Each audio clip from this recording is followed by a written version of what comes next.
Good evening. I'd like to take this opportunity to thank the elders for letting me speak tonight.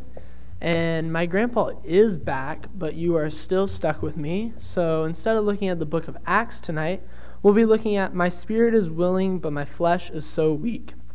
And as Robbie mentioned this morning, we both drew our lessons from a youth rally that we participated at Chipman Road over the song, Light My Fire. And the song begins by saying, I stand to praise you, but I fall to my knees.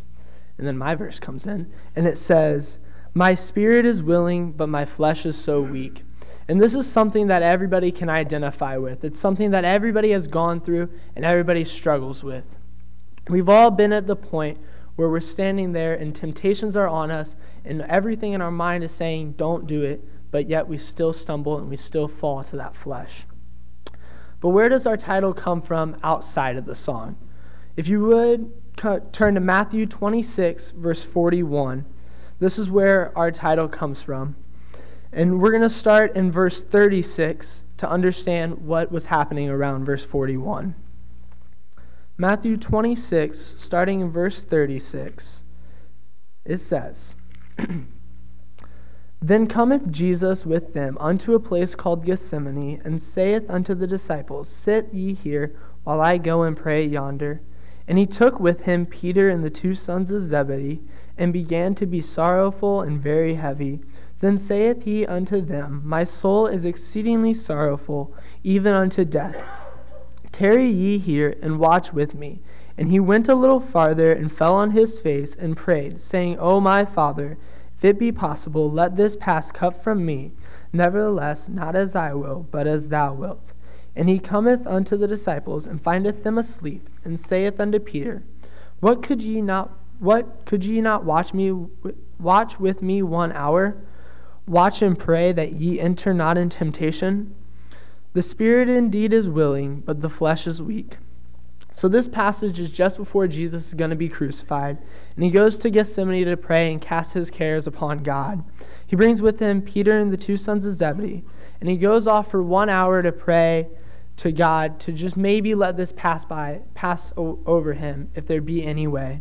And whenever he comes back, the men are asleep, and he looks at them and he wonders, was an hour too much time for you to wait and watch for me?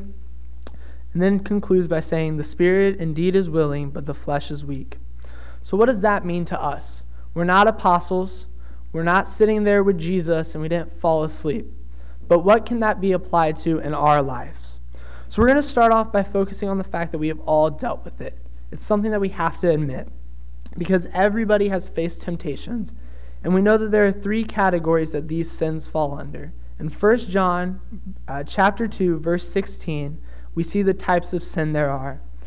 For all that is in the world, the lust of the flesh, and the lust of the eyes, and the pride of life, is not of the Father, but is of the world.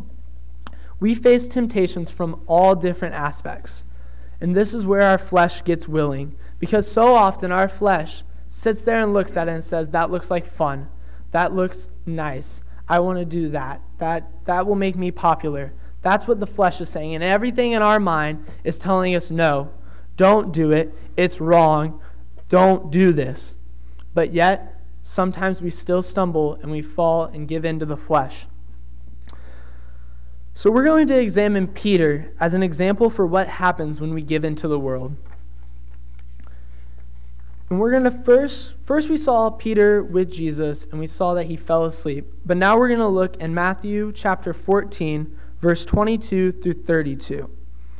And this is the account of Jesus walking on the water. If you will, turn to Matthew 14, starting verse 22. Here, starting in verse 22, it says, And straightway Jesus constrained his disciples to go into a ship and to go before him unto the other side, while he sent the multitudes away. And when he had sent the multitudes away, he went up into a mountain apart to pray. And when the evening was come, he was there alone. But the ship was now in the midst of the sea, tossed with waves, for the wind was contrary. And in the 4th watch of the night, Jesus went unto them, walking on the sea. And when the disciples saw him walking on the sea, they were troubled, saying, It is a spirit. And they cried out for fear. But straightway Jesus spoke unto them, saying, Be of good cheer, it is I. Be not afraid. And Peter answered him and said, Lord, if it be thou, bid me come unto thee on the water. And he said, Come. And when Peter was come down out of the ship, he walked on the water to go to Jesus. So in the first part of this passage, we see Peter's eagerness and willingness to focus on Jesus and walk on that water and follow him. And that's exactly how we have to be. We have to have that eagerness and the focus to trust God and walk with him through life. We have to be focused on Jesus to make this walk through life. But let's continue to see what happens next.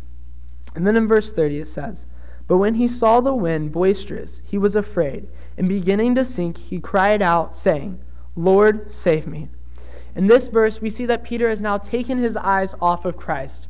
Whenever he first stepped out, he was focused on Christ. But then he let the winds and the waves behind Christ distract him. His focus was taken away from Christ and onto those waves. Just like us, as we take our focus away from Christ and we look at the crazy things that are happening in our life, the wild temptations that we see, the craziness that is going on in our country, whenever we start to focus on those worldly things, that's whenever we sink into sin. Whenever Christ is no longer our number one and we're now more concerned with what is happening in the world, that's whenever we start to sink into sin. And this is a terrible place to be. For Peter, he was crying out to save his physical life. But we're in a much dire situation. When we're in this situation, we're crying out for our spiritual life, which is so much more important. But to continue on, in verse 31, it says, And immediately Jesus stretched forth his hand and caught him, and said unto him, O thou of little faith, where didst thou doubt? And when they were come into the ship, the wind ceased. As Peter is sinking, Jesus reaches out his hand to save him. Peter reaches forth, grabs Jesus' hand, and is saved. Christ's hand is what can save us. Whenever we start to sink into sin, no matter how far down we go, no matter how far away we've fallen, Christ's hand is always extended there to save us. Christ's hand doesn't move. Christ's hand is never a little bit to the left or a little bit to the right, and he has never pulled it away. Whenever we're fallen, it's not because of Christ moving. It's because we've decided we no longer want to focus on Christ and hold on to his hand. He is unmoving. And the devil is constantly trying to make us lose our focus on Christ. In 1 Peter 5:8, it says, Be sober, be vigilant, because your adversary the devil, as a roaring lion, walketh about seeking whom he may devour. The devil finds joy in knocking our focus off of Christ. It says he goes around like a roaring lion. A roaring lion is terrifying. They are so sneaky. They're huge beasts, but somehow hide from gazelles and then snap at them. But we have to keep our focus on Jesus. Jesus physically reached out and saved Peter. But Jesus' hand is spiritually reached out to all of us at any time that we need. But how does he extend this hand? And the first way is the promise of an escape. We see that promise in 1 Corinthians 10:13.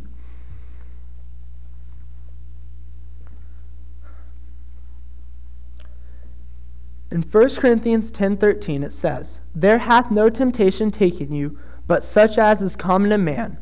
But God is faithful, who will not suffer you to be tempted above that ye are able, but will with temptation also make a way to escape, that ye may be able to bear it. God promises us that no matter what comes on us during this life, no matter what temptations or struggles come at you, there is always a way to get out. And it's not going to always be easy. He doesn't say, I will give you an easy way out. He says, I'll give you a way out. Sometimes you're going to have to search for that way out. You're going to have to look in different places. It's not always going to be obvious and in front of your face. But in the very next verse, it gives us one of the best ways to escape this temptation. Starting in verse 14, it says, Wherefore, my dearly beloved, flee from idolatry. Flee from idolatry. This verse tells us that sometimes we just got to get out. There's no need to stay there, and you just need to leave. And one of the best examples of this is Joseph. So we're going to read Genesis 39, verses 6 through 12.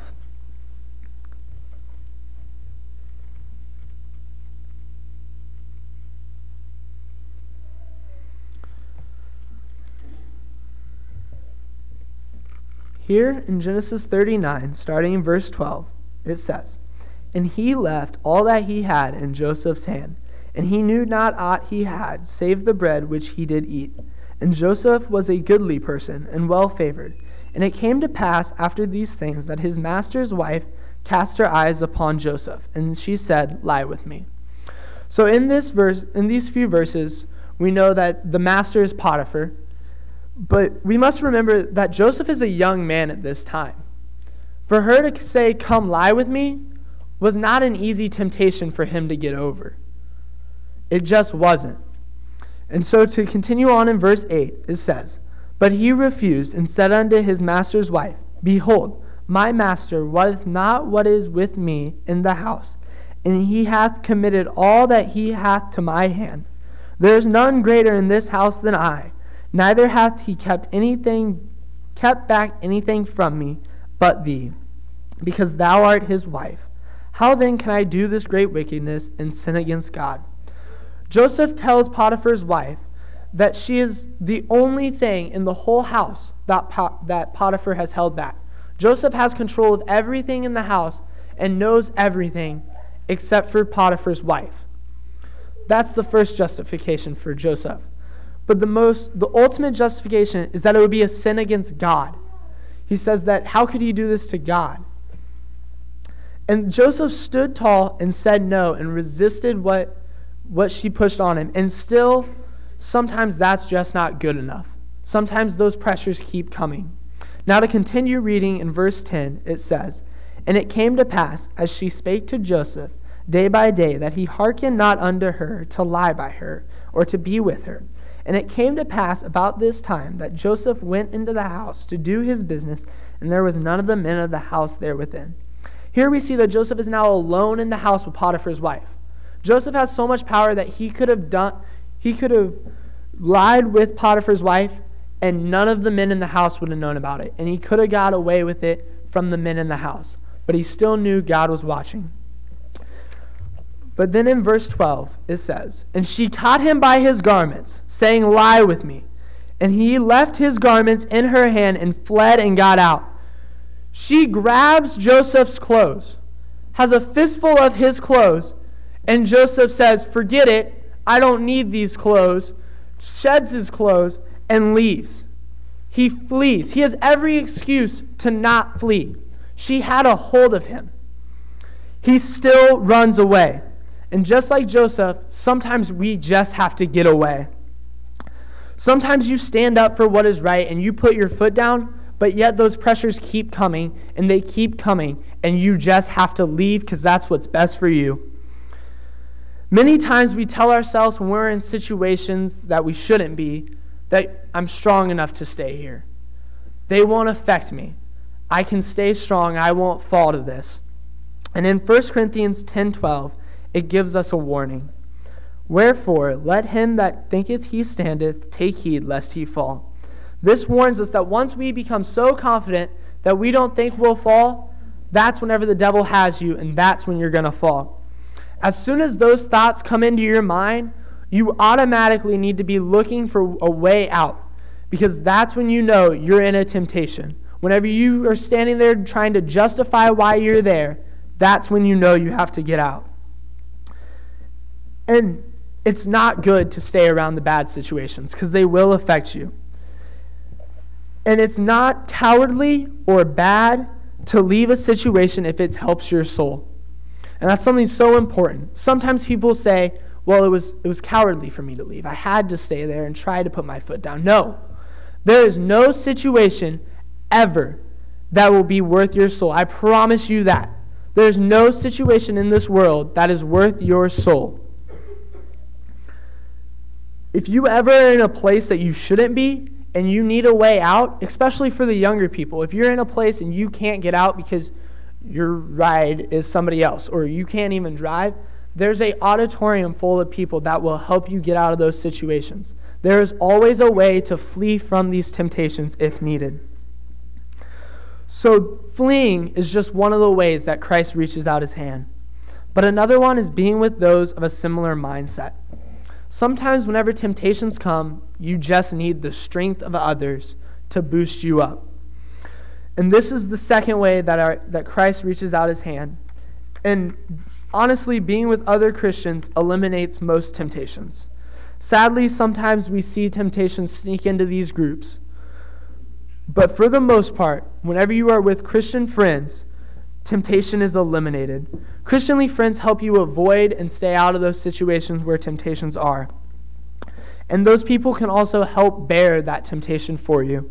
In Galatians 6:2, it says, "Bear ye one another burdens, and so fulfill the law of Christ." We can always rely on our Christian friends to bear those burdens we have. Sometimes the temptation, it's not that you need to prove that you're strong enough to get through it alone, and sometimes you just need to tell somebody about it. Just talking about it will get it off your chest, and that's what those people are there for. And not only that, whenever you have somebody else that whenever you say, "Look, I'm going through this," and they look back at you and say, "You know what? I'm going through the same thing." Or, "I've been through that. Let me help you get through that." That might just be the strength that you need to boost your way through. But not only do we have the support, but we also gain strength together. In Ecclesiastes 4:12, it says, "And if one prevail against him, two shall withstand him, and a threefold cord is not quickly broken." Here we see that we can do it alone if we have to. One prevail against him. But whenever we start adding numbers, we get stronger and stronger and stronger. And that's what our Christian friends can do. And now you may be thinking, how do I gain this strength? How do I gain the strength from others? And it's just about being around them. Having your closest friends be part of the church. Because no matter how much you say it, your friends affect you. It's how it is. And so if your closest friends are part of the church, then they'll help build you up and make you a stronger Christian. But aside from that, just going to things, being here at services, or going to gospel meetings, or youth rallies, or whatever kind of events you can find, can help build you up. But just going is not enough. I can come to Sunday morning services, Sunday night services, and Wednesday night services, and just sit in a pew and fill a pew and not be gaining anything from it. Whenever you come to services, you have to be able to engage. Whenever you're unengaged, you're just filling a pew, and it's not strengthening you.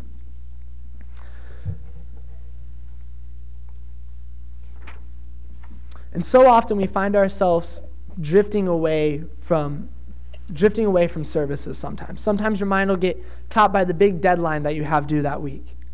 And it's hard sometimes to be engaged, but being engaged is what's going to strengthen you and help you get through whatever's on your mind.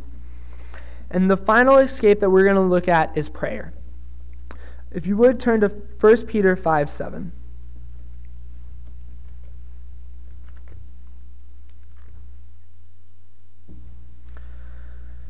1 Peter 5:7 says, "Casting all your cares upon him, for he careth for you." We must take our problems to God in prayer. Oftentimes it's said if it's big enough to be a problem, it's big enough to be a prayer. And that is so true. No matter how small or insignificant that you deem it in your life, God doesn't care. You can cast anything on him, and it's a burden lifted off of you. And then prayer is able to work so many great things. In James 5:16,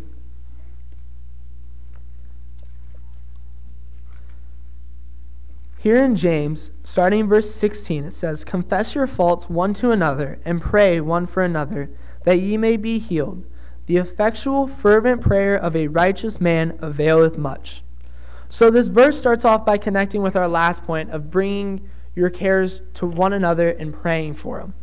But then it ends up saying that a faithful Christian's prayers are always heard and fulfilled.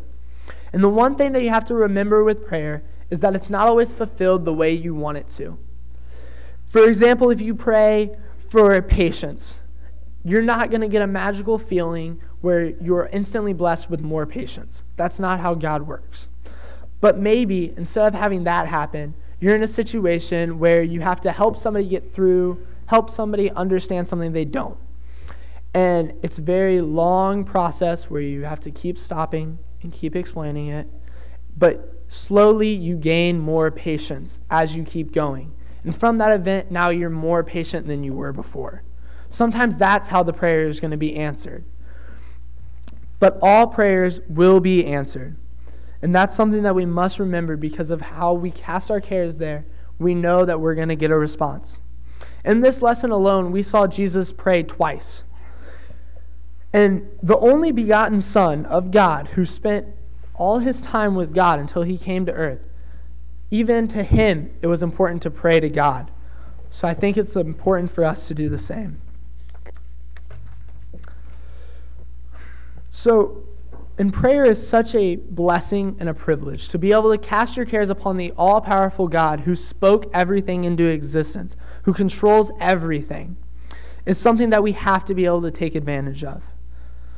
And the only reason that we are ever able to overcome these temptations is because we are with Christ. Philippians 4:13, I can do all things through Christ which strengtheneth me. Revelation 17:14, these shall make war with the Lamb, and the Lamb shall overcome them. For he is the Lord of lords and the King of kings, and they that are with him are called and chosen and faithful. Matthew 28:20, teaching them to observe all things, whosoever I have commanded you. And lo, I am with you always, even unto the end of the world. Amen. The most important part for that is the end of it for us. It says, he is going to be with us forever, even until the world ends. No matter where you are in the world, he will be with you to help you. And finally, Romans chapter 8, verse 37. Here it says, nay, in all these things we are more than conquerors through him that loved us.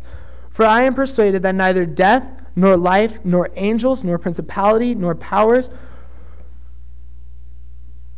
nor things present, nor things to come, nor height, nor depth, nor any other creature shall be able to separate us from the love of God, which is in Christ Jesus our Lord. As my grandpa says, we're super conquerors at this point. We're superheroes that are conquering the entire world, because Superman couldn't even do that. And that's the only way we can get that is through Jesus. And at the end, the sad part about it is that the only way to be a conqueror is through Jesus. And we're the only person that can remove ourselves from this situation. It says principalities, powers, things present, things to come, or any other creature doesn't have the ability to take us away from Christ. Only we have that power. So maybe you've moved a little bit from the hand of Christ. Or maybe you've let the world distract you and you've got caught up looking at other things instead of focusing on Christ. Or maybe